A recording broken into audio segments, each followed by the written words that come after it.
মা হওয়া নিয়ে সকল জল্পনা কল্পনার অবসান ঘটালেন নায়িকা বুবলি।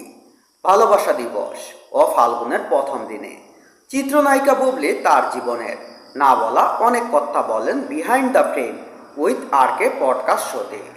আবারও মা হওয়া নিয়ে জল্পনা কল্পনা ও রহস্যের জাল উন্মোচন করেছেন তিনি এই ব্রডকাস্টে। মাছরাঙ্গা টেলিভিশন এবং রেডিও দিনরাত 93.6 FM শনিবার 14 ফেব্রুয়ারি রাত 9টায় প্রচারিত হবে এই বিশেষ পর্বটি।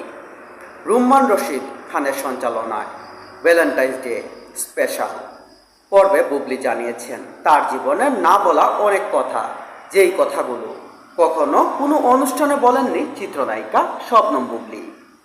বুবলির এই ব্রডকাস্টে জানিয়েছেন তার প্রথম প্রেমের কথা, মেগাস্টার শাকিব খানের সাথে তার সংসারে বর্তমান স্ট্যাটাস, অন্য তারকাদের সঙ্গে প্রেমের গুঞ্জন নিয়ে স্পষ্ট ব্যাখ্যা, কেন তিনি সংবাদ মাধ্যম থেকে পারিবারিক বিরুদ্ধে গিয়ে চলচ্চিত্রের নায়িকা হতে সম্মতি হয়েছিলেন, সব কিছু।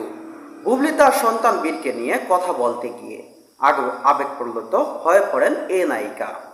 সেই সঙ্গে পুরস্কার প্রসঙ্গে বলেন, জাতীয় চলচ্চিত্র পুরস্কার সহ অনেক পুরস্কারের ঘোষণা আগে আমাকে অভিনন্দন জানানো হয়েছে, পরবর্তীতে আমি সেই পুরস্কার